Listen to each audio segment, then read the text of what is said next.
यहाँ पर मौजूद सारे अतिथिगण, भाइयों और बहनों, मेरे लिए बहुत गर्व का विषय है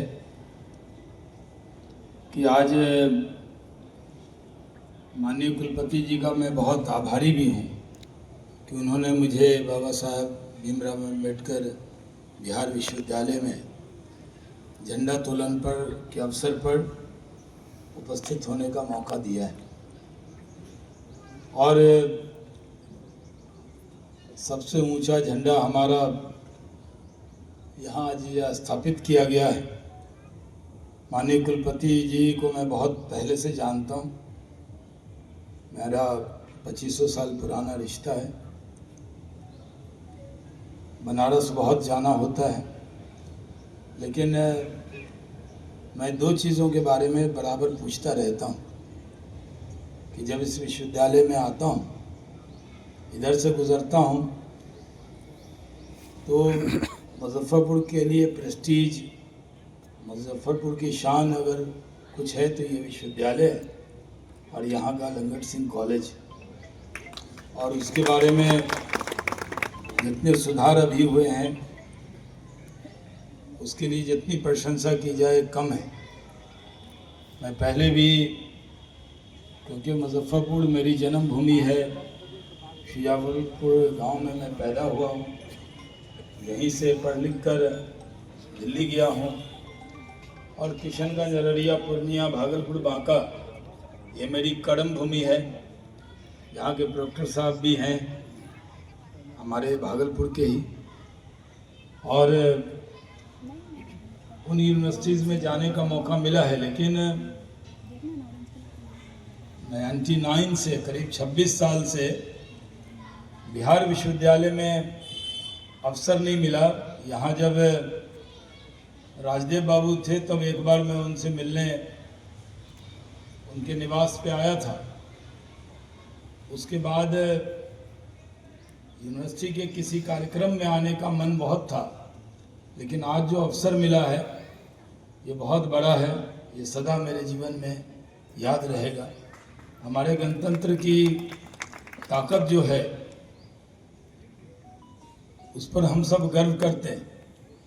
आज गणतंत्र दिवस पर हम सब के लिए दुनिया के सबसे बड़े गणतंत्र हम हैं, और हमारे गणतंत्र की जो जड़ें हैं वो बहुत मजबूत हैं।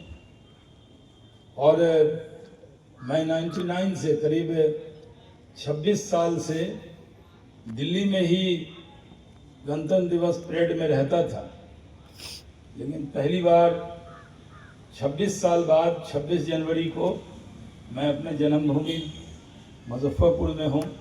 यह अवसर मुझे कुलपति जी ने दिया। मुझे बहुत अवसर मिला है कि इन अवसर पर क्या बोलना चाहिए। आपको पता है मैं भारत रत्न अटल बिहारी वाजपेयी जी का शिष्य हूँ, इसलिए मौके की नज़ाकत को समझते हुए ही बात करना चाहिए। कई बार मुझे मौका मिला है, मैंने देश को रिप्रेजेंट किया है, यूएन जनरल असेंबली में भी मेन डाइस से बोला हूँ। मैं ओलंपिक में भी भारत का लीडर रहा हूँ, डेलीगेशन का, हज में भी डेलीगेशन का लीडर रहा हूँ, और मुझे मालूम है कि कहाँ पर कितने शब्द बोलने चाहिए। और मुझे बहुत डर लगता है शिक्षकों के बीच में बोलने में, क्योंकि मैं शिक्षक पुत्र भी हूँ और मेरी पत्नी शिक्षिका हैं, कवित्री भी हैं, तो घर में भी डर कर रहना पड़ता है। कई बार वो कई शब्दों को मैं जब बोलता हूँ उसको करेक्ट करती हैं, ये आप क्यों बोल रहे हैं। तो कोई जब आदमी किसी मुकाम पर जाता है तो उसको टोकने वाले भी कम हो जाते हैं, और उसको कई बार लगता है, मैं तो हिंदी के बड़े विद्वान भी यहाँ बैठे होंगे, मैं कई बड़े बड़े लोगों को देखता हूँ जो अभी बड़े पद पे हैं, वो व्याकरण में और कई चीज़ों में बहुत बड़ी बड़ी गलतियाँ करते हैं, लेकिन वो इतने बड़े होते हैं कि उनको लोग उनकी गलतियों को टोकने की भी हिम्मत सब में नहीं होती है। और मैं जब भी कॉलेज में आता हूँ, किसी स्कूल में जाता हूँ, तो मैं कोशिश करता हूँ कि जितना कम बोले उतना कम पकड़े जाएंगे। तो और आजकल गूगल का ज़माना है, जीपैट का ज़माना है।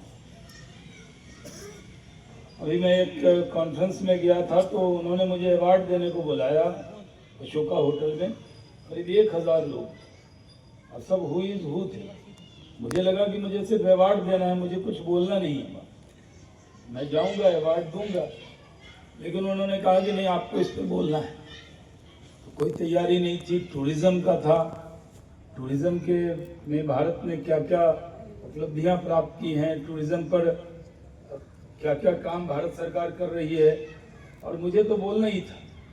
तो मैंने तुरंत जीपैट यूज़ किया और उसमें मैंने बैठे बैठे लिखा कि टूरिज़्म पर भारत सरकार ने क्या क्या पॉलिसी बनाई है और क्या क्या भारत की उपलब्धियां हैं और हम क्या क्या कर सकते हैं। पूरा 4 पेज का नोट आया बुलेट पॉइंट के साथ, विदिन मिनट्स, विदिन सेकेंड्स।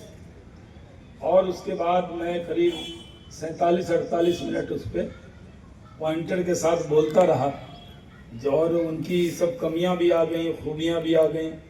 जब मैं बोल कर आया तो वहाँ लोगों ने कहा साहब हमारे टूरिज़्म में तो जितनी दिक्कत है सब आपको पता है।